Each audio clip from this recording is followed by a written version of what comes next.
তাহলে রিজিক নিয়ে এত টেনশন করার কি আছে ভাই? টেনশনে কিছু আছে? কার কাছে রিজিক? আল্লাহ লিখে রাখছেন না? ইনশাআল্লাহ এর বাইরে কিছু হবে? হবে না। অতএব এত দুশ্চিন্তার কিছু নাই। জীবনকে নিয়ে এত দুশ্চিন্তার কিছু নাই। জীবনটাকে কোরআন সুন্নাহর আলোকে এনজয় করেন। কোরআন সুন্নাহকে দিয়ে জীবনকে এনজয় করা যায়। কোরআন এবং সুন্নাহর আনুগত্যের মধ্য দিয়ে আপনি জীবনকে উপভোগ করেন। টেনশন করার দরকার নেই। মনে রাখবেন, আল্লাহ যদি আপনার সাথে থাকেন এবং আল্লাহ যদি আপনাকে কবুল করেন, পৃথিবীর কোনো শক্তি নাই আপনাকে টলাবে। পৃথিবীর কোনো শক্তি নাই, পৃথিবীর সমস্ত শক্তি একত্রিত হয়ে আপনার চুল বাঁকা করতে পারবে না, যদি আল্লাহ আপনার সাথে থাকে। আর যদি আল্লাহ আপনার সাথে না থাকে, আইওয়াস শোডাউন দিয়ে কোনো লাভ হবে না, কেউ আপনাকে বাঁচাতে পারবে। অতএব আল্লাহকে আপন করে নেন, যার যার হক তাকে তাকে দেন, নিজের হক আল্লাহর কাছে চেয়ে নেন, ইনশাআল্লাহ আপনি সুখে থাকবেন। এর আগে আল্লাহ পাক একা ছিলেন, আর কিচ্ছু ছিল না। হুয়াল আউয়াল ওয়াল আখির ওয়াজ যাহির ওয়াল বাতিন ওয়া হুয়া বিকুল্লি শাইইন আলিম, সূরা হাদীদ। আল্লাহ পাক একা ছিলেন, কোনো কিছু ছিল না, আল্লাহ একা ছিলেন। আবার কোনো কিছু যখন থাকবে না, আল্লাহ একা থাকবেন। কুল্লু মান আলাইহা ফান ওয়া ইয়াবকা ওয়াজহু রাব্বিকা যুল জালালি ওয়াল ইকরাম। এই বিষয়ে কোনো দ্বিমত আছে? এরপরে আল্লাহ পাক সৃষ্টি করেছেন আরশে আজিম। কি সৃষ্টি করেছেন? বিশাল আরশ, যার ছায়ায় আল্লাহ পাক কিয়ামতের মাঠে 7 শ্রেণীর মানুষকে ছায়া দিবেন। 7 শ্রেণী: 1, ন্যায়পরায়ণ বাদশা, যেটা এই বিশ্বে খুঁজে পাওয়াটা পূর্ণিমা চাঁদের মতো। 2, সেই যুবক যে তার পুরো যৌবনকাল আল্লাহর পথে ব্যয় করেছে। এটা সুযোগ আপনার সামনে আছে, আপনি লুফে নিতে পারেন, এই সুযোগটা আপনার সামনে আছে। 3, ওই ব্যক্তি যার কলব বা অন্তর মসজিদের সাথে ঝুলন্ত থাকে, টিকটকের সাথে নয়, মসজিদের সাথে ঝুলন্ত থাকে। এখনকার যুব সমাজের অন্তর অনলাইনে ঝুলন্ত থাকে, দেখবেন। 4, ওই যেই দুই ব্যক্তি পরস্পরকে শুধুমাত্র আল্লাহর জন্য ভালোবাসে। এখানে বয়ফ্রেন্ড গার্লফ্রেন্ড সম্পর্ক বোঝানো হয়নি। এই দুনিয়ার স্বার্থে জর্জরিত ভালোবাসার বাইরেও ডিভাইন একটা ভালোবাসা আছে, সেটা হচ্ছে আল্লাহর জন্য ভালোবাসা। আর যখন আপনি কাউকে আল্লাহর জন্য ভালোবাসবেন, তখন আপনি কষ্ট পাবেন না ইনশাআল্লাহ। যখন আপনি ভালোবাসার মানুষের কাছে কিছু প্রত্যাশা করবেন, তখন আপনি কষ্ট পাবেন পদে পদে। আল্লাহর জন্য ভালোবাসেন মানুষকে, আপনি কষ্ট পাবেন না ইনশাআল্লাহ। 2 ব্যক্তি যারা পরস্পরকে আল্লাহর জন্য ভালোবাসে, আরো সে ছায়া ছায়া পাবে। 5, ওই যুবক যাকে কোনো সুন্দরী নারী আহ্বান করেছে জেনার জন্যে, কিন্তু সেই যুবক বলেছে আমি আল্লাহকে ভয় করি, যেটা এই জেনারেশনের মধ্যে খুঁজে পাওয়া দুষ্কর। বরং তারা উল্টা প্রত্যাশায় থাকে যে কখন কোনো মেয়ে আমাকে প্রপোজ করবে। তারা ইউসুফ নয় আলাইহিস সালাম। 6, ওই ব্যক্তি যার ডান হাত কি দান করছে বাম হাত খবর রাখে না। ডান হাত কি দান করছে বাম হাত খবর রাখে না। আমাদের মতো নয় যে অল্প কিছু দান করেই দানবীর টাইটেল লাগিয়ে মানুষের দুয়ারে দুয়ারে যাচ্ছি সাপোর্টের জন্য, এমন নয়। 7, ওই ব্যক্তি যে নীরবে নিভৃতে আল্লাহর কথা স্মরণ করে এবং আল্লাহর কথা স্মরণ করতে করতে তার চোখ দিয়ে অশ্রু প্রবাহিত হয়। এই 7 শ্রেণীর মানুষকে আল্লাহ রাব্বুল আলামিন তার ওই আরশের ছায়ায় কিয়ামতের মাঠে ছায়া দিবেন ইনশাআল্লাহ তাআলা। আমরা কি এই ছায়াটা পেতে চাই? অপশন আমাদের সামনে খোলা আছে। আমরা কিন্তু ওই যুবক হতে পারি, ওই 2 ব্যক্তি হতে পারি, ওই ব্যক্তি হতে পারি যে মসজিদের সাথে সম্পর্ক রাখে, গোপনে দান করতে পারি, রাতে নিভৃত আল্লাহর জন্য কাঁদতেও পারি না? সব সুযোগ আমাদের সামনে আছে। আল্লাহ চাইলে আপনি ন্যায়পরায়ণ বাদশাও হতে পারবেন ইনশাআল্লাহ, যদি আল্লাহ আপনার তাকদিরে লিখে রাখেন। এটাও সম্ভব। চলে আসেন আরশে আজিমের পরে আল্লাহ পাক সৃষ্টি করেছেন কলম, এবং কলম সৃষ্টি করে আল্লাহ পাক পুরো মহাবিশ্বের তাকদির লিখেছেন।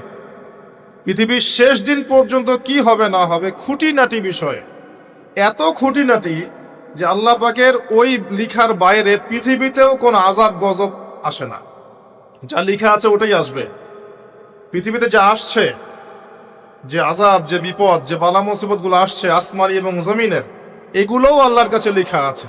বলেন সুবহানাল্লাহ।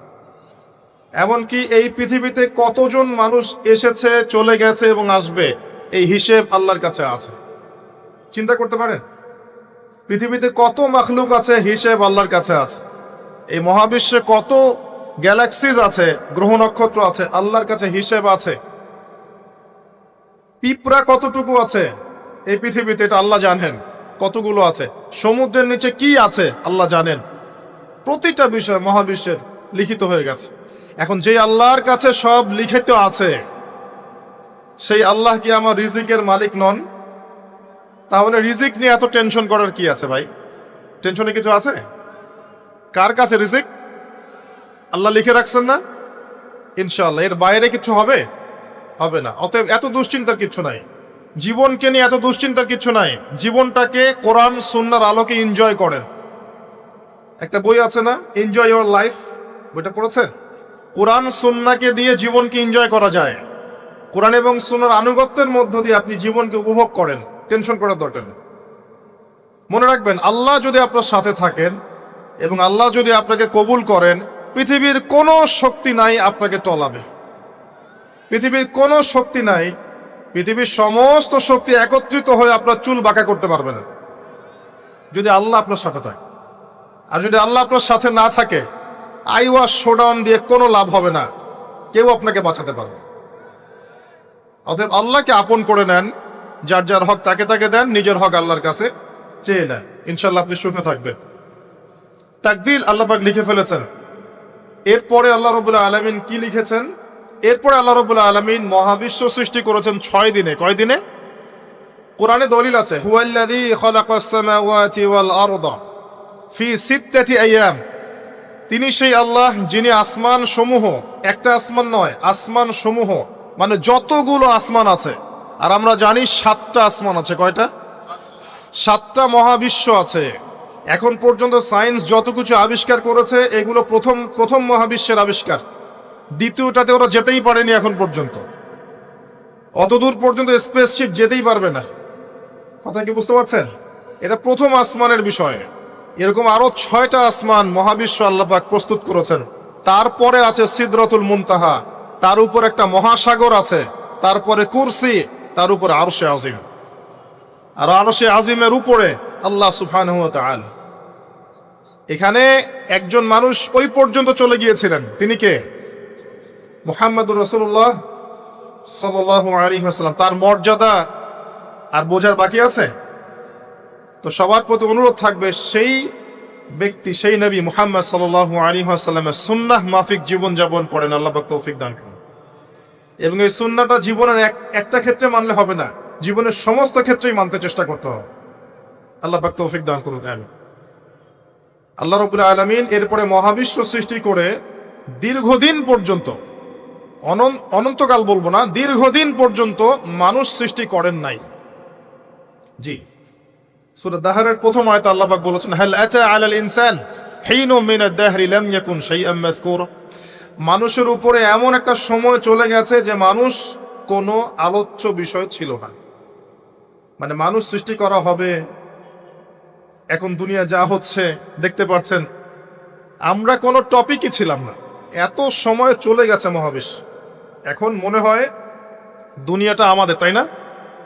মানুষই সব, মানুষই এই দুনিয়ার পলিটিক্যাল মালিক, ইকোনমিক মালিক, সংস্কৃতির মালিক, পরিবার, ব্যক্তি, সমাজ, সবকিছুর মালিককে মালিক মনে হয় এখন মানুষকে। কিন্তু এমন একটা সময় ছিল যখন আল্লাহ বলছেন মানুষ সৃষ্টি হবে, এই বিষয়টা অনেক দূরের পথ ছিল। আল্লাহর জ্ঞানে ছিল, কিন্তু মহাবিশ্বে মানুষের অস্তিত্ব ছিল না। এই মহাবিশ্বেই মানুষের অস্তিত্ব ছিল না। আল্লাহ রাব্বুল আলামিন মহাবিশ্ব সৃষ্টি করেছেন কুন ফায়াকুন, হও হয়ে যাও। সূরা আম্বিয়ার 30 নম্বর আয়াতে আল্লাহ পাক বলেছেন, আওয়ালাম ইয়ারাল্লাযীনা কাফার, কাফেররা কি লক্ষ্য করে দেখে না, আন্নাস সামাওয়াতি ওয়াল আরদা কানাতা রাতকান ফাফাতাকনাহুমা, কাফেররা কি লক্ষ্য করে দেখে না যে আসমান সমূহ এবং জমিন একটা বিন্দুর মধ্যে একত্রিত ছিল, আমি আল্লাহ এটাকে বিস্ফোরিত করে দিয়েছি, পৃথক করে দিয়েছি। এটা সায়েন্সের একটা থিওরির সাথে মেলে না? কোন থিওরি? তারা বলছে বিগ ব্যাং থেকে সব সৃষ্টি হয়েছে, আর আল্লাহ পাক বলছেন বিগ ব্যাং আমি ঘটিয়েছি। তাহলে চিন্তা যেখানে শেষ, আল্লাহ পাকের কুদরত সেখান থেকে কি শুরু। তা আমরা সীমাবদ্ধতা বুঝতে পারছি সায়েন্সের। আমি নিজেও সায়েন্সের ছাত্র, বাট আমি এটা স্বীকার করি যে সায়েন্স সবকিছুর সমাধান দিতে পারবে না। কারণ আপনি কমন একটা প্রশ্ন করেন যে রূহ কাকে বলে, সায়েন্সকে বলেন যে can you give us the definition of রূহ, আমাদেরকে রূহের সংজ্ঞা দিতে পারবেন? রূহটা কঠিন নাকি তরল না বায়বীয় না কি, আপনি কি ব্যাখ্যা করতে পারবেন? পারবেন না। সিম্পল। জিন জাতির ব্যাখ্যা দেন, ফেরেশতার ব্যাখ্যা দেন, কবর আযাবের ব্যাখ্যা দেন, জান্নাত জাহান্নাম হুর পরির ব্যাখ্যা দেন। হুর পরি না, হুরুন আইন, ভুল হয়েছে, হুরুন আইন। মিজান, পুলসিরাত এগুলোর ব্যাখ্যা দিতে পারবে? আমাদের আত্মাটারই তো ব্যাখ্যা দিতে পারছে না। ঘুম, স্বপ্নের ব্যাখ্যা দিতে পারবে? ঘুমন্ত অবস্থায় মানুষ হাসছে এবং কাঁদছে, কি জন্যে ব্যাখ্যা দিতে পারবে? স্বপ্ন দেখছে, কোত্থেকে স্বপ্ন আসছে, আর স্বপ্ন মাঝে মাঝে সত্য কেমন করে হচ্ছে, এর ব্যাখ্যা দিতে পারবে? স্বপ্ন সত্যি হয় না? শেষ জামানায় মুমিনদের স্বপ্ন বেশি বেশি সত্য হবে এমনও এসেছে হাদিসে। আখিরুজ্জামানে মুমিনদের স্বপ্ন সত্যি হবে। নবী সাল্লাল্লাহু আলাইহি ওয়াসাল্লাম নবুয়তের আগে এমন স্বপ্ন দেখতেন সকালবেলা সত্য হয়ে যেত। নবুয়তের একটা অংশ স্বপ্ন, 36 ভাগের 1 ভাগ সত্য স্বপ্ন। যাই হোক, আমরা টপিকে চলে আসি। আল্লাহ রাব্বুল আলামিন বিগ ব্যাং দিয়ে মহাবিশ্ব সৃষ্টি করার পর সুদীর্ঘকাল পর্যন্ত মানুষকে সৃষ্টি করেন নাই। এরপরে অনেক সময় পর আল্লাহ পাক ফেরেশতাদেরকে ডেকে বলছেন এই আয়াতটা, যে হে ফেরেশতারা, আমি পৃথিবীতে আমার খলিফা পাঠাতে চাই, মানুষকে আমার খলিফা করে পাঠাতে চাই। খলিফা কি জিনিস? যিনি কাপড় সেলাই করেন তিনি খলিফা? খলিফা কি জিনিস? খলিফার ডেফিনেশনটা শোনে না। আল্লাহ পাক আদম আলাইহিস সালাম ছাড়াও আরো একজন নবীর ব্যাপারে খলিফা শব্দ ব্যবহার করেছেন, তার নাম কি? শুকরান, কে বলেছেন? জাযাকাল্লাহ। দাউদ আলাইহিস সালাম, তার ব্যাপারে আল্লাহ পাক বলেছেন তিনি ছিলেন খলিফা। কোন সূরা? সূরা সাদ। কোন সূরা? সূরা সাদ। আল্লাহ পাক বলেছেন ইয়া দাউদ, হে দাউদ, ইন্না জাআলনাকা খলিফাতান ফিল আরদ, নিশ্চয়ই আমি তোমাকে পৃথিবীতে আমার খলিফা করেছি। সুলাইমান আলাইহিস সালামের সময় এত উন্নত সভ্যতা ছিল যেটা আর কখনো আসবে না, এবং তাকে এত ক্ষমতা দেওয়া হয়েছিল আল্লাহর পক্ষ থেকে, যার কথা নবী সাল্লাল্লাহু আলাইহি ওয়াসাল্লাম স্মরণ করে বলেছিলেন যে একটা জিন আমাকে সালাতের মধ্যে ডিস্টার্ব দিচ্ছিল, আমি ভাবলাম জিনটাকে ধরে বেঁধে রাখবো। এটা আমাদের নবীজি বলছেন, একটা জিন আমাকে নামাজে ডিস্টার্ব করছিল, আমি ভাবলাম জিনটাকে ধরে খুঁটির সাথে বেঁধে রাখি। তখন আমার সুলাইমানের কথা মনে পড়লো, আমার ভাই সুলাইমানের কথা মনে পড়লো যে সুলাইমান আলাইহিস সালামকে আল্লাহ পাক এই ক্ষমতা দিয়েছিলেন। আর সুলাইমান আলাইহিস সালাম আল্লাহর কাছে দোয়া করেছিলেন, আল্লাহ আমাকে যে ক্ষমতা দিয়েছো এরপরে আর কাউকে দিও না, এটা দোয়া করেছিলেন। আমার সুলাইমানের কথা মনে পড়লো, আমি জিনটাকে ছেড়ে দিলাম, বাদলাম না। আমাদের নবী মুহাম্মদ সাল্লাল্লাহু আলাইহি ওয়াসাল্লাম মানুষের সম্মান বুঝতেন। আমাদের নবী মুহাম্মদ সাল্লাল্লাহু আলাইহি ওয়াসাল্লাম অন্যের সম্মান বুঝতেন, আর আমরা তার উম্মাহ, অন্যের সম্মান নষ্ট করতে পারলে আমাদের ভাত হজম হয়। অন্যের সম্মান নষ্ট না করা পর্যন্ত ভাত হজম হবে না। আর মুহাম্মদ সাল্লাল্লাহু আলাইহি ওয়াসাল্লাম অন্যের সম্মান বুঝতেন। আসেন, সুলাইমান আলাইহিস সালাম এবং দাউদ আলাইহিস সালাম এই জেরুজালেম থেকে বিশ্ব শাসন করেছিলেন। আর জেরুজালেম চিনেন তো আপনারা? কোন দিকে? চায়নার দিকে, রাশিয়ার দিকে, নাকি আমেরিকার দিকে? আচ্ছা, ওইদিকে আমরা পরে আসবো ইনশাল্লাহ। সভ্যতার সংকটের শেষের দিকে আমরা ওইদিকে আসবো ইনশাল্লাহ। এবার আসেন, দাউদ আলাইহিস সালামকে আল্লাহ পাক বলছেন তোমাকে খলিফা করেছে পৃথিবীতে, তোমার কাজ কি? ফাহকুম বাইনান নাসি বিল হক, হে দাউদ তোমার কাজ হচ্ছে মানুষের মাঝে ন্যায় বিচার করা, মানুষের মাঝে ন্যায় বিচার করা, হকের মানদণ্ডে বিচার করা। হকটা কি, এর উত্তরও কোরআন আপনাকে দিবে। কোরআনের চেয়ে কি আমি ভালো উত্তর দিতে পারবো? কোনটা হক কোনটা বাতিল, কোনটা ন্যায় কোনটা অন্যায়, আমি কি বেশি বুঝি না আল্লাহ বেশি বোঝেন? কোথায় স্পষ্ট করা আছে, আমার মস্তিষ্কে না কোরআনে? কোরআনে সূরা কাহাফ খোলেন, আল্লাহ পাক বলেছেন ওয়াকুলিল হাক্কু মির রাব্বিকুম, হে নবী আপনি বলে দিন সত্য সেটাই যা তোমার রবের পক্ষ থেকে নাজিল হয়। আর কিছু বলার দরকার আছে? ফামান শাআ ফালইউমিন, যার ইচ্ছা হয় সে স্বীকার করুক, ঈমান নিয়ে আসুক। ওয়ামান শাআ ফালইয়াকফুর, যার ইচ্ছা হয় অস্বীকার করুক। ইন্না আ'তাদনা লিয-যালিমিনা নারান, অস্বীকারকারী জালেমদের জন্য আমি জাহান্নামের আগুন প্রস্তুত করে রেখেছি। বাস, আর কিছু বলার প্রয়োজন আছে? সূরা বাকারা আল্লাহ বলেছেন আল হাক্কু মির রাব্বিক ফালা তাকুনান্না মিনাল মুমতারিন, হক তোমার রবের পক্ষ থেকে আসে, তুমি সন্দেহবাদীদের অন্তর্ভুক্ত হও না। আসলে এটা হক কিনা, এই যুগে চলে কিনা, এই সন্দেহের অন্তর্ভুক্ত হও না। ইসলাম চির নতুন, চির প্রাচীন, চির আধুনিক, প্রত্যেকটা যুগের জন্য, শুধুমাত্র একটা যুগের জন্য নয়, এবং শুধু মুসলিমদের জন্য নয়, সবার জন্যই। কোরআন এবং সুন্নাহ শুধু আমাদের সম্পত্তি নয়, পুরো মানব জাতির সম্পত্তি।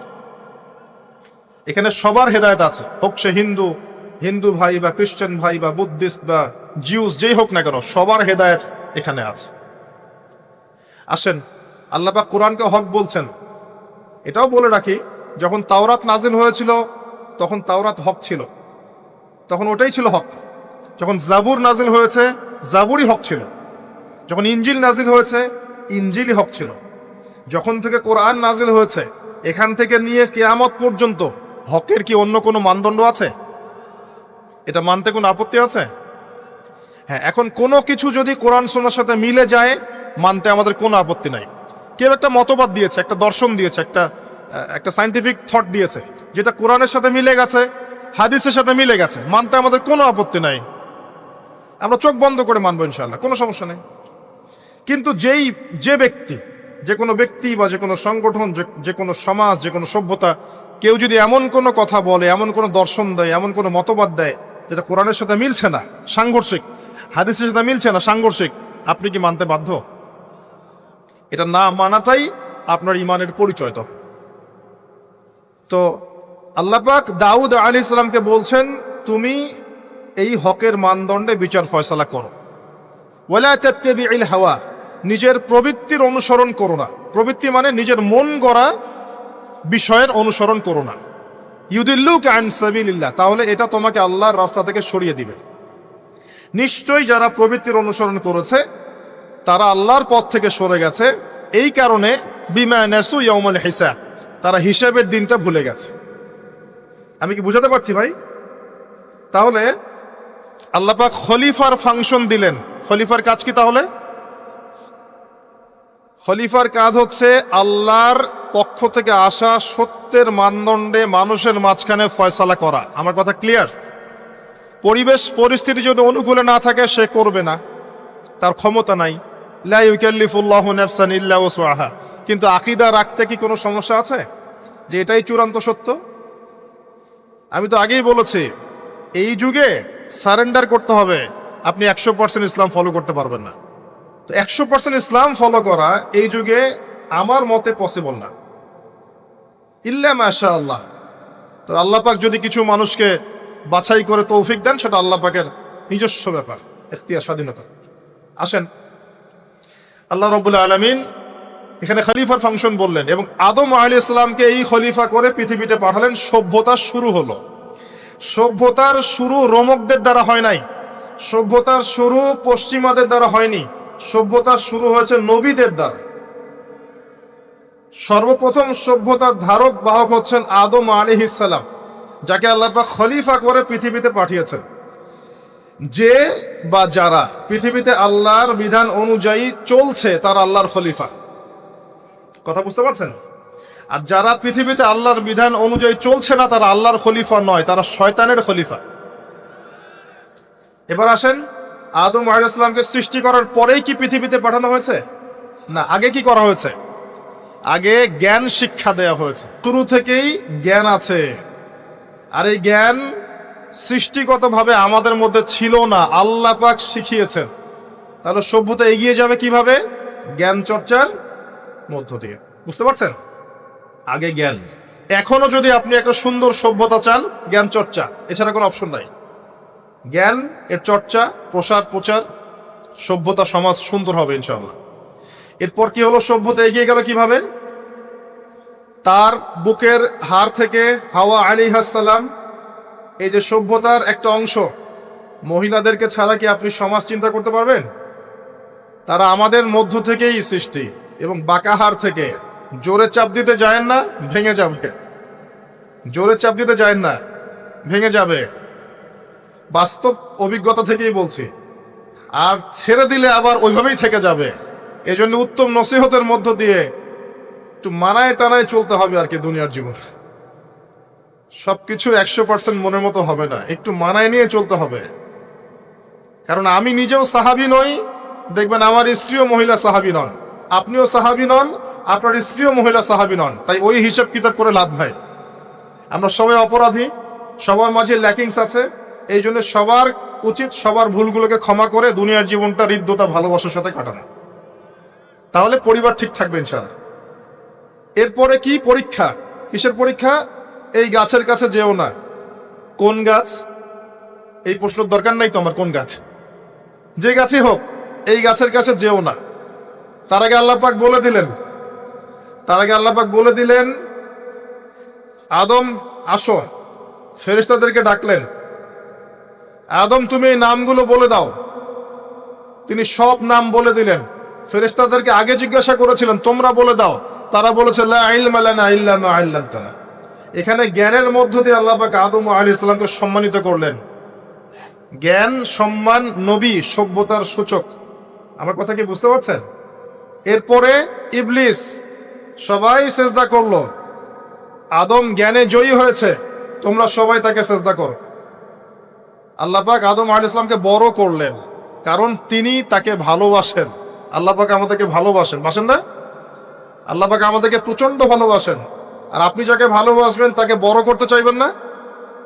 আল্লাহ পাক আদম আলাইহিস সালামকে উঁচু করলেন, তোমরা আদমকে সিজদা করো। ওয়া ইয কুলনা লিল মালাইকাতি ইসজুদু লিআদম ফাসাজাদু, সবাই সিজদা করলো ইল্লা ইবলিস। ইবলিস কেন সিজদা করলো না? কিয়াস করলো, খলাকতানি মিন নার ওয়া খলাকতাহু মিন তিন। আমাকে সৃষ্টি করেছেন আগুন দিয়ে, তাকে সৃষ্টি করেছেন মাটি দিয়ে, আমি কেন তাকে সিজদা করতে যাব? রিমেম্বার, লিসেন টু মি, ইবলিসের জ্ঞান ছিল, ইবলিসের আমল ছিল। আই রিপিট, ইবলিসের জ্ঞান ছিল, ইবলিসের আমল ছিল। ইবলিসের মাঝে বিনয় ছিল না, অহংকার ছিল। ইবলিস ধ্বংস হয়ে গেছে। যদি আমাদের জ্ঞান, আমাদের ডিগ্রি, আমাদের সার্টিফিকেট আমাদেরকে অহংকারী বানায়, আমরা ইবলিসের কাতারভুক্ত হয়ে যাব, নাউযুবিল্লাহ। ঠিক আছে? এবার ইবলিসকে বের করে দেওয়া হলো, চিরস্থায়ী জাহান্নামী, অভিশপ্ত করা হলো। আদম এবং হাওয়া আলাইহিস সালাম জান্নাতে রাখা হলো। গাছের কাছে যেও না, তারা চলে গেলেন। কিভাবে চলে গেলেন? এখানে আসেন। ইবলিস এসে ওয়াসওয়াসা দিয়েছে। কি ওয়াসওয়াসা সেটা শোনেন। এটা একটা ভালো প্রশ্ন। কোন ওয়াসওয়াসায় পড়ে তার এই কাজটা করে ফেললেন? এটা সূরা তহার মধ্যে আছে। কোন সূরা? তহা। এখানে আল্লাহ পাক বলেছেন, ইবলিস এসে বলেছিল যে তোমরা যদি ওই গাছের কাছে যাও এবং এর ফল খাও, তাহলে তোমরা চিরস্থায়িত্ব লাভ করবে। চিরস্থায়িত্ব, অমর হয়ে যাবে, অমর। কথা বুঝতে পারছেন? অমরত্ব। এই অমরত্বের টোপ দিয়ে ইবলিস এভাবে ওয়াসওয়াসা দিয়েছে আমাদের পিতাকে, আমাদের মাকে। এর ফলশ্রুতিতে আল্লাহ রাব্বুল আলামিন আমাদেরকে নামিয়ে দিয়েছেন পৃথিবীতে। আল্লাহ পাক নামিয়ে দেওয়ার সময় আদম এবং হাওয়া আলাইহিস সালাম তাদেরকে ক্ষমা করে দিয়েছেন, কিন্তু একটা সময় দিয়েছেন, এখন আর জান্নাতে থাকা হবে না, পৃথিবীতে চলে যাও, এখানেও চিরস্থায়ী জীবন পাবে না, নির্দিষ্ট সময় থাকবে। এর মধ্যে আমি তোমাদের রিজিক দিব, তোমাদেরকে আমি খাবার দিব, বাসস্থান দিব, সবকিছু দিব, স্ত্রী সন্তান যা যা লাগে মৌলিক চাহিদা সব দিব। তখন যদি তোমরা আমার হেদায়েতকে মেনে চলো, আবার জান্নাতে ফিরে আসবে। যদি না মানো, ইবলিসের সাথে জাহান্নাম। কথা ক্লিয়ার? সহজ সরল জীবন দর্শন, দ্য ফিলোসফি অফ লাইফ। এত দর্শন শেখার দরকার নাই। আমরা দর্শনের বই পড়তে পড়তে মাথা খারাপ হয়ে গেছে। পশ্চিমা দর্শন, জৈন দর্শন, চারবাক দর্শন, ইউরোপিয়ান দর্শন, আধুনিক দর্শন পড়তে পড়তে অবস্থা খারাপ। মার্কসীয় দর্শন। সুবহানাল্লাহ, একটা সহজ সরল জীবন দর্শন আল্লাহ দিয়েছেন। সূরা বাকারার আয়াত নাম্বার 38 এবং 39, দুইটা আয়াত। কি দর্শন? আল্লাহ বলছেন, কুল নাহবিতু মিনহা জামিআ, আমি আল্লাহ বললাম তোমরা সবাই নেমে যাও। কারা কারা সবাই? আদম, হাওয়া, ইবলিস, তোমরা নেমে যাও পৃথিবীতে। ফাইম্মা ইয়াতিয়ান্নাকুম মিন্নি হুদান, তোমাদের কাছে আমার পক্ষ থেকে হেদায়েত আসবে। কি আসবে? এই যে তাওরাত, জাবুর, ইনজিল, কোরআন, আল্লাহর বাণী, ওহী, এগুলো আসবে, রাসূল আসবেন। ফামান তাবিআ হুদায়া ফালা খাউফুন আলাইহিম ওয়ালা হুম ইয়াহজানুন, যে বা যারাই আমার এই হেদায়েতকে মেনে চলবে তাদের বিন্দু মাত্র ভয় নাই, কোনো টেনশন নাই, কোনো ভাবনা নাই, ইনশাআল্লাহ আবার জান্নাতে ফিরে আসবে ইনশাআল্লাহ। সুসংবাদ, ঠিক আছে? তারপরের আয়াত আল্লাহ পাক বলছেন ওয়াল্লাযীনা কাফারু ওয়া কাযযাবু বিআয়াতিনা, কিন্তু যারা আমার আয়াতকে মিথ্যা প্রতিপন্ন করবে এবং অস্বীকার করবে, কুফরি করবে, ফাউলাইকা আসহাবুন নার, এরা হবে জাহান্নামের অধিবাসী। কার সাথে? ইবলিসের সাথে। হুম ফিহা খালিদুন, তারা সেখানে চিরস্থায়ী হবে। সহজ সরল জীবন দর্শন, দ্য ফিলোসফি অফ লাইফ। মানলেই শান্তি, না মানলেই অশান্তি। এরপর একটা চ্যালেঞ্জ, ইবলিস চ্যালেঞ্জও করছে, আল্লাহ তুমি আমাকে বের করে দিয়েছ, ঠিক আছে, আমি আদম সন্তানের ডান দিক থেকে আসব, বাম দিক থেকে আসব, সামন থেকে আসব, পিছন থেকে আসব, তাকে আমি জাহান্নামের পথে নিয়েই ছাড়ব। এটা মনে রাখেন মাথার মতো, ইবলিসের চ্যালেঞ্জ। আর আল্লাহ পাকও সতর্ক করলেন ইন্নাহু লাকুম আদুউম মুবিন, সে তোমাদের স্পষ্ট শত্রু। এবার পৃথিবীতেও নামিয়ে দিলেন, হেদায়েতও পাঠাচ্ছেন, নবী রাসূল পাঠিয়েছেন। সভ্যতা আস্তে আস্তে এগিয়ে চলল। সভ্যতায় দুইটা শক্তি দেখতে পাচ্ছেন, একটা আল্লাহর পক্ষ থেকে আসা শক্তি, একটা শয়তানি শক্তি। এই দুটো নিয়ে সভ্যতা এগিয়ে চলছে। আবারও বলছি, সভ্যতা শুরু হয়েছে নবী দ্বারা, রোমকদের দ্বারা নয়। সভ্যতা শুরু হয়েছে নবী দ্বারা। মানুষ আগে গাছের ছাল পাতা পরে থাকতো না। সূরা আরাফে আল্লাহ পাক বলেছেন আমি মানুষের জন্য, আদম হাওয়া আলাইহিস সালাম, তাদের জন্য লেবাস পাঠিয়েছি, পোশাক পাঠিয়েছি। আমি লেবাস নাজিল করেছি উপর থেকে। লোহার খনি দেখেছেন? লোহার খনি, কেউ কি বিশ্বাস করবে যে লোহা মহাকাশ থেকে পৃথিবীতে এসে পড়েছে? ওয়ানজালনাল হাদিদ, আল্লাহ পাক বলছে আমি হাদিদ নাজিল করেছি। কোরআন নাজিল করা বোঝেন? কোরআন নাজিল মানে কি? আল্লাহর উপর থেকে কোরআন আসেনি। জিবরাইল আলাইহিস সালাম কোরআন নিয়ে আসছেন না নিচে মুহাম্মদ সাল্লাল্লাহু আলাইহি ওয়াসাল্লামের কাছে? এই যে কোরআন নাজিল হচ্ছে, আনজালা। আল্লাহ পাক এই কথা বলছেন যে লোহা আমি নাজিল করেছি। লোহার একটা অণু আপনি তৈরি করতে পারবেন পৃথিবীতে ল্যাবে বসে? সুবহানাল্লাহ।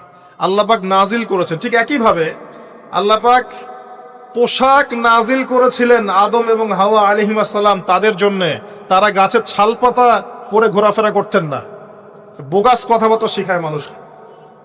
এবং কৃষিকাজ, আপনার প্রযুক্তি, আপনার পরিবার গঠন, সন্তান প্রতিপালন, একজন মানুষের জীবন যাপনের জন্য যত কিছু প্রয়োজন, সব জ্ঞান আল্লাহ পাক আদম আলাইহিস সালামকে শিক্ষা দিয়েছিলেন।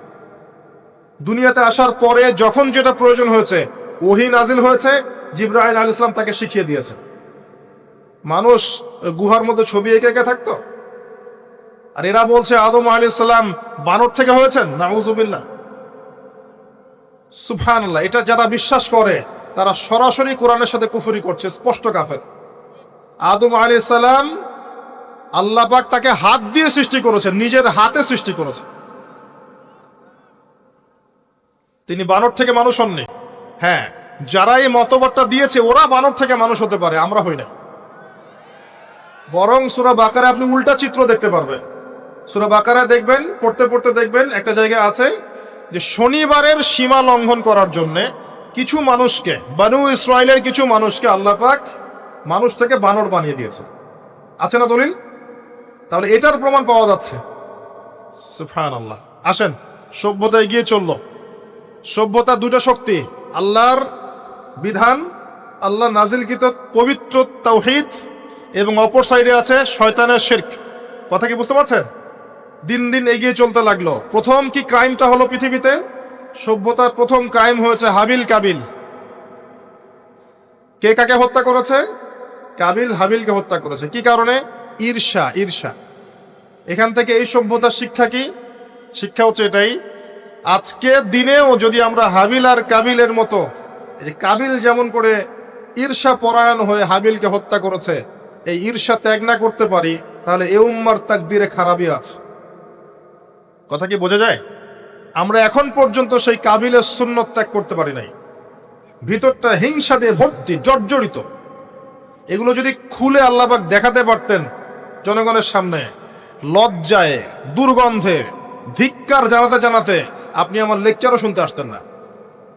হ্যাঁ, যদি আমার কলিজাটাকে খুলে আল্লাহ পাক দেখাতেন যে দেখো এর কলিজার মধ্যে কি পরিমাণ হিংসা আছে, ঈর্ষা আছে, দুনিয়ার লোভ আছে, লালসা আছে, পরশ্রী কাতরতা আছে, দুর্গন্ধে আপনি আমার লেকচার শুনতে আসতেন না। জি, এটা সৌভাগ্য যে আমাদের ভিতরটা আল্লাহ পাক দেখান না। আল্লাহ পাক আমাদের কলবটাকে পরিষ্কার করুন, আত্মশুদ্ধি দান করুন, আল্লাহর নূর দান করুন এবং ঈর্ষা ত্যাগ করার তৌফিক আল্লাহ পাক দান। এবার আসেন, সভ্যতা এগিয়ে চলছে, লেকচারটা একটু লম্বা হতে পারে, একটু ধৈর্য ধরেন। সভ্যতা এগিয়ে চলছে, আদম আলাইহিস সালামের যুগে কোনো পাপাচার খুব একটা দেখা যাচ্ছে না, শুধু এই পাপাচার ছাড়া। এর পরের জেনারেশনে গিয়ে দেখছি নূহ আলাইহিস সালামের কওম। কার কওম? নূহ আলাইহিস সালাম, 5 জন বড় বড় নবীর একজন। 5 জন বড় বড় নবীর নাম নূহ আলাইহিস সালাম, ইব্রাহিম, মূসা, ঈসা, মুহাম্মদ সাল্লাল্লাহু আলাইহি ওয়াসাল্লাম। আমি কিন্তু শেষে প্রশ্ন করব, উত্তর দিতে হবে, ঠিক আছে? ইনশাআল্লাহ। সঠিক উত্তর দিতে পারলে পুরস্কার, না পারলে যে পারবে তাকে আপনি হাদিয়া দিবেন, আপনার পকেট থেকে হাদিয়া নিয়ে তাকে দেওয়া হবে ইনশাআল্লাহ। তো নূহ আলাইহিস সালামের যুগে কি শিরক, প্রথম শিরকের পাপ মানুষ দেখল। ইয়াগুস, ইয়াউক, নাসর এরকম কিছু মূর্তি ছিল, এই মূর্তিগুলো তার উপাসনা করা শুরু করল। বাই দ্য ওয়ে, এই মূর্তিগুলো কিন্তু তারা হাতে তৈরি করে নাই। আমার কথাটা ভালো করে বোঝেন, এই মূর্তিটা তারা আসলে অটোমেটিকলি হাতে তৈরি করে নাই। এই মূর্তিটা তৈরি করার পিছনে শয়তান তাদেরকে ওয়াসওয়াসা দিয়েছিল। কি ওয়াসওয়াসা দিয়েছিল? এই ব্যক্তিরা ছিল আগের সময়কার বুজুর্গ ব্যক্তি। বুজুর্গ ব্যক্তি বোঝেন, পরেশগার বুজুর্গ ব্যক্তি। তো শয়তান এদেরকে বুঝিয়েছিল, যদি তোমরা বুজুর্গ ব্যক্তিদের, আল্লাহওয়ালা মানুষদের মূর্তি তৈরি করে মসজিদের বাইরে রাখো, তাদেরকে দেখলে তোমাদের ইবাদতে মনোযোগ বাড়বে। শয়তান এই ওয়াসওয়াসা দিয়েছে। ওই জেনারেশন তাই করলো। ওই জেনারেশন যখন চলে গেল, পরের প্রজন্মকে শয়তান ওয়াসওয়াসা দিল, আরে মসজিদের বাইরে কেন, ভেতরেই রাখলে হয়। তারা ভেতরে নিয়ে আসলো, এই জেনারেশন শেষ হয়ে গেল। তারপরে আরেকটা জেনারেশন আসলো, ওদেরকে শয়তান বুঝালো সরাসরি এদের কাছে চাইলেই হয়। শিরক শুরু হলো। আপনি কি বুঝতে পারছেন কিভাবে শিরক শুরু হয়েছে বিশ্বে? এবার নূহ আলাইহিস সালাম 950 বছর তার কওমকে দাওয়াত দিলেন, শিরক ছেড়ে দাও, শিরক ছেড়ে দাও। কত বছর? 9টা শতাব্দী, 9.5 শতাব্দী তিনি তার উম্মাহকে দাওয়াত দিলেন, শিরক ছেড়ে দাও। তার স্ত্রী পর্যন্ত তার কথা শুনলো না, তার ছেলেও তার কথা শুনলো না। দাওয়াতটা কেমন ছিল? আমাদের মতো এই যে লাক্সারিয়াস বসে বসে দাওয়াত দেয় এমন নয়। দাওয়াতটা এমন ছিল, নূহ আলাইহিস সালাম নিজেই বলছেন, ইন্নী দাআউতু কওমি লাইলা ওয়া নাহার। আল্লাহ, আমি আমার কওমকে দিন রাত দাওয়াত দিয়েছি, দিন রাত 24 ঘন্টা। ওয়ালাম ইয়াজিদহুম দুআই ইল্লা ফিরারা। আমার দাওয়াত শুনে মানুষ খালি পালিয়েই গেছে, পালিয়েই গেছে। এরকম করে দাওয়াত দিয়েছেন, এমন ভাবে দাওয়াত দিয়েছেন, শেষে সমাজের মানুষ শুনছে না, পরিবারের লোকও কথা শুনছে না। তখন হাত উঁচু করে বলছেন, রব্বি আন্নী মাগলুবুন ফান্তাসির। আল্লাহ, আমি পরাজিত, আমাকে সাহায্য কর। তখন আল্লাহ পাক প্লাবন পাঠালেন, ধ্বংস হয়ে গেল জালেম। আর যারা মুমিন তাদেরকে আল্লাহ পাক উদ্ধার করলেন কিস্তিতে করে। সভ্যতার সংকট বুঝতে পারছেন? সভ্যতার সংকট মানে হচ্ছে শিরক। যখন সভ্যতায় শিরক এসেছে, আল্লাহ পাক তাওহীদ পন্থীদেরকে বাঁচিয়েছেন, মুশরিকদেরকে ধ্বংস করে দিয়েছে। এবং এই মুশরিকদেরকে আল্লাহ পাক পরকালেও জাহান্নামের আগুনে জ্বালাবেন, আর তাওহীদ পন্থীদেরকে আল্লাহ পাক পরকালে জান্নাত দিবেন ইনশাআল্লাহ। এই সভ্যতা এগিয়ে যাচ্ছে, এরপরে আরো এগিয়ে গেল। সব তো বলার সময় নাই, কয়েকটা বলছি। এগিয়ে যেতে যেতে একটা কওম আসলো, একটা সভ্যতা আসলো, যারা এত শক্তিশালী, ফিজিক্যাল স্ট্রাকচার এত লম্বা চওড়া, মানে এক একজন তাল গাছের সমান সমান লম্বা মানুষ, আদম সন্তান। পাহাড় কেটে কেটে বাড়ি নির্মাণ করে। এবং তাদের এই সভ্যতা সম্পর্কে আল্লাহ পাক বলেছেন, যে লাম ইউখলাক মিসলুহা ফিল বিলাদ, এমন সভ্যতা পৃথিবীতে সৃষ্টি করা হয়নি। এত উচ্চ মানের সভ্যতা ছিল। এদের নাম ছিল আদ জাতি। আদ কি নাম? তাদের নবী ছিলেন হুদ আলাইহিস সালাম। কি নাম? হুদ আলাইহিস সালাম। তিনি দাওয়াত দিলেন একই স্টাইলে, আল্লাহর ইবাদত করো, আমার আনুগত্য করো, শিরিক করো না, ইত্যাদি ইত্যাদি। কওম তার কথা শুনলো না। অল্প কিছু মানুষ শুনলো, তাদেরকে তিনি সাথে নিয়ে চলে গেলেন। আল্লাহ পাক জালেমদেরকে ধ্বংস করে দিলেন। একই সুন্নাহ। কিভাবে ধ্বংস করলেন? ঝঞ্ঝা বায়ু দিয়ে। এমন বাতাস, যে বাতাসে পুরো কম উড়ে চলে গেল খেজুর গাছের মতো, খেজুর গাছের ডালের মতো পড়ে থাকলো। যারা বলতো মান আশাদ্দু মিন্না কুওয়া, আমাদের চেয়ে শক্তিশালী আর কে আছে, আল্লাহ পাক ওদেরকে বাতাস দিয়ে উড়িয়ে শেষ করে দিলেন। সুবহানাল্লাহ। এরপরে আরেকটা সভ্যতা আসলো, যার নাম সামুদ। তাদের নবীর নাম সালেহ আলাইহিস সালাম। তারাও আদ জাতির ভাই, ওরাও ফিজিক্যালি অনেক স্ট্রং ছিল। একইভাবে নবী দাওয়াত দিলেন, তারা কবুল করলো না। আল্লাহ পাক ওই মুমিনদেরকে উদ্ধার করলেন, বাকিদেরকে বজ্রপাত দিয়ে ধ্বংস করে দিলেন। কি দিয়ে ধ্বংস করলেন? বজ্রপাত। বজ্রপাতের প্রচন্ড শব্দে কর্ণঘোর ফেটে গেল, তারা তাদের ঘরের সামনেই পড়ে থাকলো। এটা একটা কম ছিল, যেই কমটাকে বলা হয়েছিল যে সময় আছে তোমাদের সামনে, তোমরা চাইলে তওবা করে ফিরে আসতে পারো, অথবা 3 দিন ভোগবিলাস করতে পারো, ধ্বংস আসবে, আযাব আসবে। ওরা বলেছিল বরং আমরা 3 দিন ভোগবিলাস করে নেব। কোন সম্প্রদায়ের সাথে এই আকীদাটা মিলছে? বর্তমান যুগের কোন সভ্যতার সাথে এই আদর্শটা মিলছে? কথা কি বুঝতে পারেন? কারা শিখায় মানুষকে খাও দাও ফুর্তি করো? খাও দাও ফুর্তি করো, কালকের কি চিন্তা, আজকেই বেঁচে নাও। কারা শিখায়? এই যে সালেহ আলাইহিস সালামের কওম এমন ছিল। তওবা করে ফিরে আসো, ওরা বলছে না, 3 দিন সময় আছে, খেয়ে নিয়ে ফুর্তি করে নিব। জেনা, মদ, খাওয়া দাওয়া সব চললো। তৃতীয় দিন সকালবেলা ফজরের সময় বিকট শব্দে ওদের কর্ণগুহর আল্লাহ ফাটিয়ে দিলেন, এবং ঘরের সামনে চিৎপটাং হয়ে পড়ে থাকলো। কম শেষ, ডিস্ট্রয়। এখনো হিজাজ অঞ্চলে তাদের ধ্বংসাবশেষ দেখা যায়, অনলাইনে সার্চ করে দেখেন। সভ্যতা এগিয়ে চললো। আপনি কি সভ্যতার এগিয়ে যাওয়ার মধ্যে মিল পাচ্ছেন? কোনো একটা কমন জিনিস পাচ্ছেন? প্রত্যেক সভ্যতা আল্লাহ পাক ওহী নাজিল করেছেন, রাসূল পাঠিয়েছেন, আনুগত্যের দিকে আহ্বান করেছেন। যারা করে নাই ধ্বংস, যারা করেছে সফল। সভ্যতার সংকট। সভ্যতা এগিয়ে যেতে যেতে একটা কওম আসলো, যার নাম হচ্ছে শুআইব, কওমে মাদিয়ান। কি নাম? কওমে মাদিয়ান। শুআইব আলাইহিস সালামের কওম।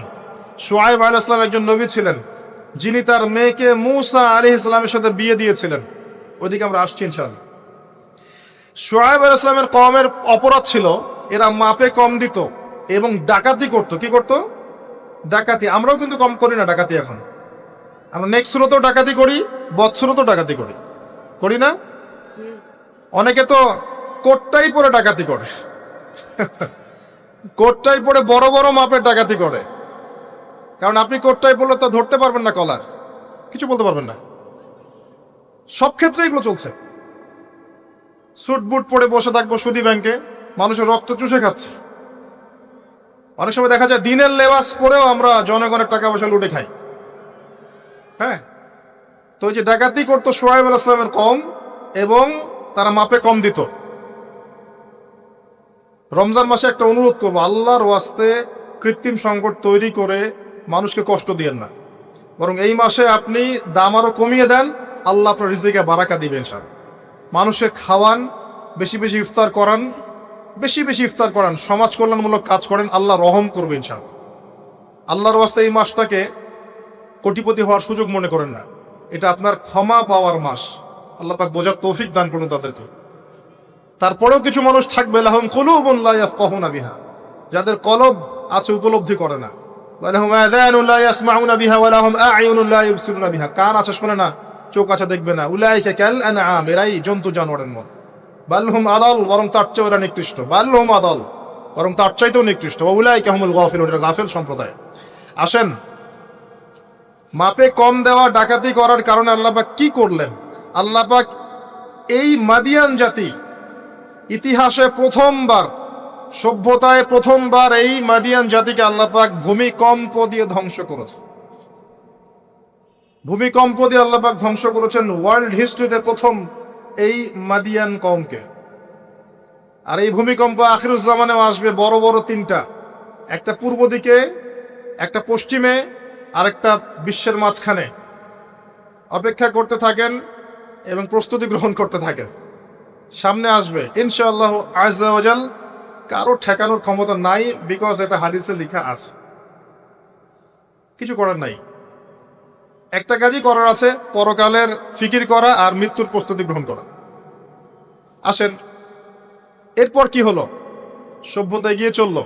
নবী মূসা আলাইহিস সালামের কওম আসলো, বনু ইসরাইলের ঘটনা আপনারা জানেন। এর আগে একটা স্কিপ করে গেছে, ওইদিকে আসছি। এর আগে ইব্রাহিম আলাইহিস সালাম ছিলেন, মনে আছে?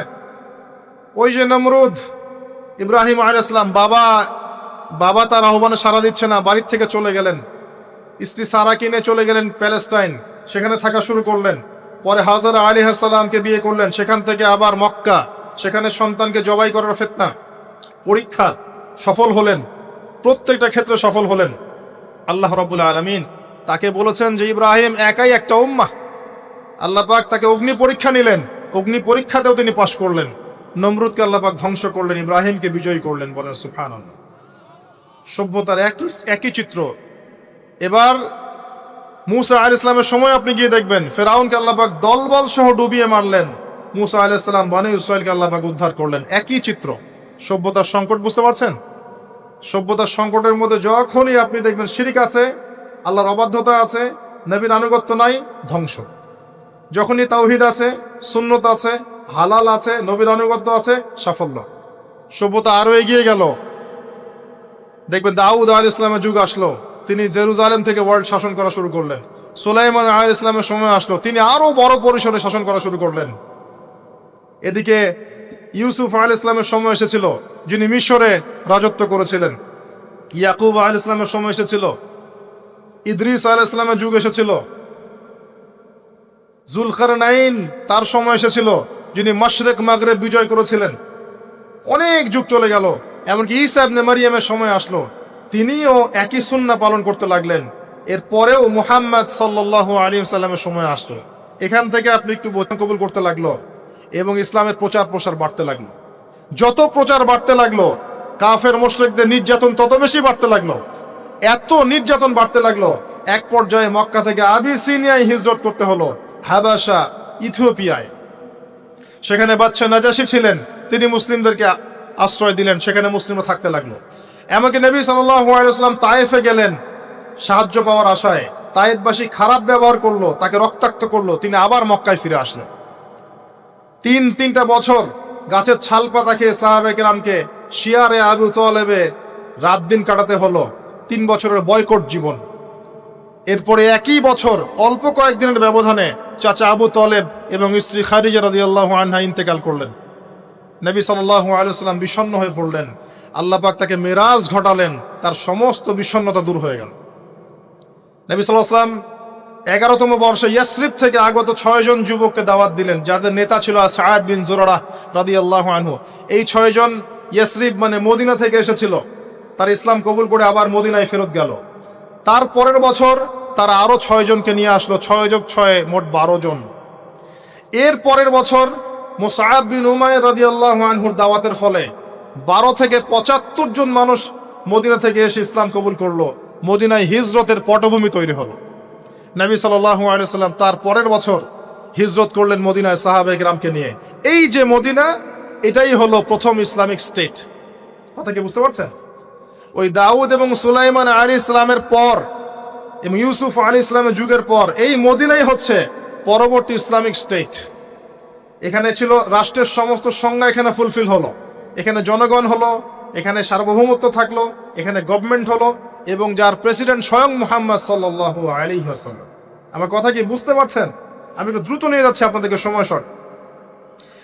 এবার এই মদিনাকে প্রোটেক্টেড করার জন্য নবী সাল্লাল্লাহু আলাইহি ওয়াসাল্লাম সামরিক বাহিনী থেকে শুরু করে ইকোনমিক বেস, আপনার পলিটিক্যাল অ্যাফেয়ার্স, সমস্ত বিষয়গুলো করতে লাগলেন। এক পর্যায়ে আবু সুফিয়ানের কাফেলাকে আক্রমণকে কেন্দ্র করে বদরের যুদ্ধ হয়ে গেল। আর এই যুদ্ধে মুসলিমদেরকে আল্লাহ পাক বিজয় দান করলেন। তার পরের বছর উহুদের যুদ্ধ হলো। আমাদের একটা ভুলের কারণে আমরা এই যুদ্ধের সাময়িক বিপর্যয়ের শিকার হলাম। পরাজিত হয়নি, সাময়িক বিপর্যয় শিকার হয়েছে। স্বয়ং নবী সাল্লাল্লাহু আলাইহি ওয়াসাল্লামকেও মার খেতে হয়েছে। জি, এবং 70 জন সাহাবী এখানে ইন্তেকাল করেছেন, শাহাদাত বরণ করেছেন, যার মধ্যে হামজা রাদিয়াল্লাহু আনহুও ছিলেন। এর পরের বছর 10,000 সৈন্য নিয়ে মুশরিকরা আক্রমণ করলো মদিনা। এখানে 1.5-2 মাস মদিনাকে অবরোধ করে রাখলো। এটা হলো খন্দকের যুদ্ধ, আহজাবের যুদ্ধ। সূরা আহজাব পড়ে দেখেন। এরপর তারা ফিরে চলে গেল। এবার নবী সাল্লাল্লাহু আলাইহি ওয়াসাল্লাম বললেন, আজকের পর থেকে তারা আর আমাদেরকে আক্রমণ করতে পারবে না, আমরাই করবো ইনশাআল্লাহ। এরপর নবী সাল্লাল্লাহু আলাইহি ওয়াসাল্লাম দাওয়াত বাড়াতে লাগলেন, ইকোনমিক বেস বাড়াতে লাগলেন, সামরিক বিষয়গুলো শক্তিশালী করতে লাগলেন এবং গোত্রে গোত্রে ইসলামের দাওয়াত পৌঁছে দিতে লাগলেন। এক পর্যায়ে স্বপ্ন দেখলেন তিনি মক্কা তাওয়াফ করছেন। সাহাবীরা বুঝে ফেললেন যে আমরা মক্কায় ঢুকবো। তারা ইহরাম বেঁধে মক্কায় ঢুকতে লাগলেন। প্রতিবন্ধকতা দেওয়া হলো হুদাইবিয়া নামক জায়গায়। হুদাইবিয়া নামক জায়গায় খালিদ বিন ওয়ালিদ, যিনি তখন ইসলাম কবুল করেননি রাদিয়াল্লাহু আনহু, তিনি মুসলিমদেরকে ঠেকিয়ে দিলেন, যাওয়া হবে না। এর ফলশ্রুতিতে এখানে চুক্তি হলো, যেটাকে আমরা হুদাইবিয়ার সন্ধি বলে থাকি। চুক্তির প্রতিটা দফায় বাইরের চোখ দিয়ে মনে হয় যে আমাদের প্রতিকূলে যাচ্ছে, কিন্তু আদতে এগুলো আমাদের অনুকূলে ছিল। কি দফা? 10 বছর আমরা যুদ্ধ করব না, ওকে ডান। তোমাদের কেউ আমাদের দলে আসলে ফিরাই দেওয়া লাগবে, আমাদের কেউ তোমাদের দলে গেলে ফিরাই দিব না, ওকে ডান। এই বছর ওমরা করতে পারবে না, ফেরত যেতে হবে, ঠিক আছে ডান। পরের বছর আসতে হবে, তাও 3 দিনের জন্য বিনা অস্ত্রে, ওকে ডান। সবকিছুই ডান, যাও। এই চুক্তি হয়ে গেল। আল্লাহ পাক আয়াত নাজিল করলেন, ইন্না ফাতাহনা লাকা ফাতহাম মুবিনা। এই চুক্তির মধ্যেই তোমাকে আমি বিজয় দিয়েছি হে নবী সাল্লাল্লাহু আলাইহি ওয়াসাল্লাম। বলেন সুবহানাল্লাহ। কি বিজয়? বোঝেন এই জায়গাটা। কুরাইশরা ছিল সবচেয়ে বড় শত্রু, আর আমাদের আরেকটা শত্রু ছিল ইহুদিরা, যাদের মধ্যে 3টা গোত্র ছিল, বনু কুরাইজা, বনু কাইনুকা, বনু নাজির। বনু নাজির, বনু কুরাইজা, বনু কাইনুকা, এদেরকে বের করে দেওয়া হয়েছে। এরা খায়বারে গিয়ে আশ্রয় নিয়েছে। এর মধ্যে শুধু বনু কুরাইজাকে হত্যা করা হয়েছিল, কারণ তারা গাদ্দারি করেছিল আহজাবের যুদ্ধে। এটা দ্বিতীয় বড় শত্রু, আর এই কুরাইশরা সবচেয়ে প্রধান বড় শত্রু। কি করলেন নবী সাল্লাল্লাহু আলাইহি ওয়াসাল্লাম? তিনি 10 বছরের জন্য তাদের হাতকে চেপে ধরলেন। এই 10 বছর তারা আমাদের সাথে আর যুদ্ধ করবে না, মানে এরা স্টপ। এখন আমি বাইরের শত্রু থেকে ডিল করতে পারবো। কথা কি বুঝতে পারছেন? এই চুক্তির ঠিক পরের বছর নবী সাল্লাল্লাহু আলাইহি ওয়াসাল্লাম খায়বার আক্রমণ করলেন, কারণ এরা আর খায়বারকে সাহায্য করতে পারবে না। What a leader, what a personality, মানে কি ব্যক্তিত্ব, কি নেতা, কি বিচক্ষণতা, চিন্তা করেন। 10 বছর বন্ধ করে দিলাম, তোমার সাথে আমার কোনো লড়াই নাই এবং তুমি আমাদের কোনো শত্রুকে হেল্প করতে পারবে না, ওকে ডান, ডিল হয়ে গেল। এবার যেহেতু বড় শত্রুর হাত চেপে ধরা হয়েছে, এখন ছোট ছোট শত্রুগুলোকে তিনি সাইজ করা শুরু করলেন। একটা একটা করে ধরে সবগুলোকে সাইজ, পরে বড়টারও কলার চেপে ধরলেন। কি ডিপ্লোমেসি!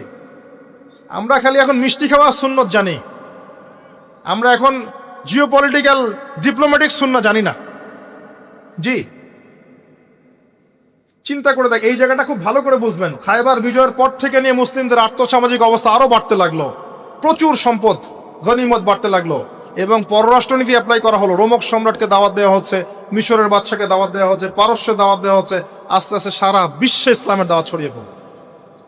এক পর্যায়ে মাত্র এই চুক্তির 3-4-5 বছর পরেই, এই চুক্তির 10 বছর যায় নাই, 3 বা 4 বছর পরেই, 3-4 4.5 এরকম বছর পরেই বিনা যুদ্ধে বিশাল সেনাবাহিনীকে নিয়ে নবী সাল্লাল্লাহু আলাইহি ওয়াসাল্লাম এই মক্কা আক্রমণ করলেন। মক্কা বিজয়। কোন মক্কা? যেই মক্কায় আগে শিরিক ছিল, এখন শিরিক নাই। যেই মক্কায় সুদ ছিল, এখন সুদ নাই। যেই মক্কায় নারীকে জীবন্ত কবর দেওয়া হয়েছে, নারীর কোনো অবমাননা নাই। যেই মক্কার মধ্যে মাদকের সয়লাভ ছিল, কোনো সয়লাভ নাই। যে মক্কায় গোত্রীয় হানাহানি কাটাকাটি ছিল, এখন কিচ্ছু নাই, সবাই ভাই ভাই। এই মক্কা, জাহেলিয়াতের মক্কাকে আল্লাহ রাসূল সাল্লাল্লাহু আলাইহি ওয়াসাল্লাম 23 বছরের ব্যবধানে একেবারে টোটাল ইসলামিক পরিবেশে পরিণত করলেন। সেই আল্লাহ কি মরে গেছেন? সেই নবীর আদর্শ কি মরে গেছে? আল্লাহ নাজিল করা সেই কিতাব কি উঠে গেছে পৃথিবী থেকে?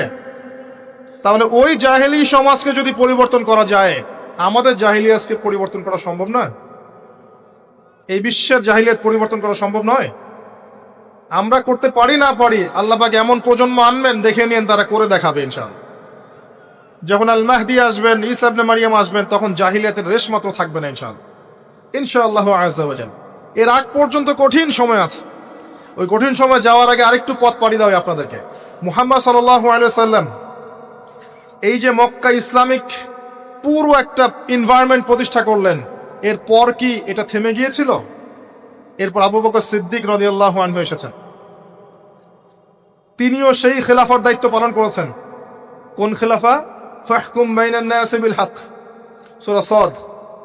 তারপরে এসেছেন ওমর ইবনে খাত্তাব, আরো 10 বছর, তখন মুসলিমরা অর্ধ বিশ্ব শাসন করেছে। এরপরে এসেছেন উসমান রাদিয়াল্লাহু আনহু, মুসলিমরা আরো বড় বিশ্ব শাসন করেছে। তারপরে এসেছে আলী রাদিয়াল্লাহু আনহুর যুগ, তখন মুসলিমরা অভ্যন্তরীণ কিছু ক্রন্দলে লিপ্ত হয়ে গিয়েছিল, এখানে মুসলিমদের শক্তিটা কিছুটা কমে যায়। আলী রাদিয়াল্লাহু আনহুকে হত্যা করা হয়েছিল, তাকে চোরাগুপ্ত হামলা চালিয়ে হত্যা করা হয়েছে, ঠিক যেমন ওমর রাদিয়াল্লাহু আনহুকে হত্যা করা হয়েছিল। এরপর কি হয়েছে? এরপর মুসলিমদের মাঝে আস্তে আস্তে ফিতনা বাড়তে শুরু করেছে। একদল মানুষ বের হয়েছে যারা বলেছে যে আলী রাদিয়াল্লাহু আনহু তিনি নবী, নাউজুবিল্লাহ। এরা তাকে নিয়ে এত বেশি বাড়াবাড়ি করেছে যে তারা পথভ্রষ্ট হয়ে গেছে। আরেক দল লোক বের হয়েছে, এরা বলেছে কবিরা গুনাহগার ব্যক্তি হলেই কাফের, একে হত্যা করা লাগবে, এরা হয়ে গেছে খারেজি। আরেক দল লোক বের হয়েছে, এরা বলে তাকদীর বলতে কিচ্ছু নাই। আরেক দল লোক বের হয়েছে যারা বলে যে মানুষের কর্মের কোনো স্বাধীনতা নাই। আরেক দল বের হয়েছে যুক্তি দিয়ে প্রমাণিত হলেই কোরআন সুন্নাহ মানবো, না হলে মানবো না। এরকম করে শিয়া, খারেজি, মুতাজিলা, মুরজিয়া, জাহমিয়া, জাবারিয়া, কাদারিয়া, কত যে দল বের হয়েছে, আস্তে আস্তে আস্তে আস্তে উম্মাহ বিভক্ত হতে শুরু করেছে। এই সময়ে ইমামগণ আবির্ভূত হয়েছিলেন, মুহাদ্দিসগণ আবির্ভূত হয়েছিলেন, তারা সংস্কার ধর্মী কাজ অব্যাহত রেখেছিলেন। এভাবে আস্তে আস্তে মাযহাবগুলো গড়ে উঠেছে, হাদিসের কিতাবগুলো আমরা পেয়েছি, সভ্যতা এগিয়ে গেছে। আগাতে আগাতে এক পর্যায়ে উমাইয়ারা শাসন নিয়েছে। উমাইয়ারা প্রায় 132 বছর এই উম্মাকে লিড দিয়েছিল। তখন ইসলামী খেলাফা একটা শেল ছিল, একটা শেল, যদিও তারা ভিতর থেকে ফাসেক হয়ে গিয়েছিল, কিন্তু একটা শেল ছিল 132 বছরের মতো। ইসলাম এগিয়ে গেছে, সভ্যতা এগিয়ে গেছে। সভ্যতার অমুকরা দিয়েছে, সভ্যতা মুসলিমরা দিয়েছে, সভ্যতা এগিয়ে গেছে। এরপরে আব্বাসীয় খেলাফত এসেছে, প্রায় 500-550 বছর, 550 বছর তারা পৃথিবী শাসন করেছে। আব্বাসীয়দের সময় মুসলিমদের ভিত যখন দুর্বল হয়ে যায়, তখন মঙ্গোলিয়ানরা আব্বাসীয়দেরকে আক্রমণ করেছিল এবং 40 দিনের ব্যবধানে 20 লাখ মুসলিমকে হত্যা করেছে। যখনই আল্লাহ পাকের ওই সুন্নাহ, যখনই অমুসলিমরা তো আছেই, মুসলিমরাও যদি আল্লাহর বিধান থেকে সরে গিয়েছে, আল্লাহ পাক ওদেরকেও সরিয়ে দিয়েছেন, নতুন সম্প্রদায় নিয়ে এসেছেন। এটাই সভ্যতার সংকট। আবার কথাটা ভালো করে বোঝেন, অমুসলিমদের কথা বাদ দেন। মুসলিমরা যখন দায়িত্ব পেয়েছে মুহাম্মদ সাল্লাল্লাহু আলাইহি ওয়াসাল্লামের সময় থেকে নিয়ে, তখন মুসলিমরাও যদি আল্লাহ এবং তার রাসূলের অবাধ্যতা করেছে, আল্লাহ পাক মুসলিমদেরকেও সরিয়ে দিয়েছেন, অন্য নতুন প্রজন্মকে নিয়ে এসেছেন। এটা আল্লাহর সুন্নত, মনে রাখবেন।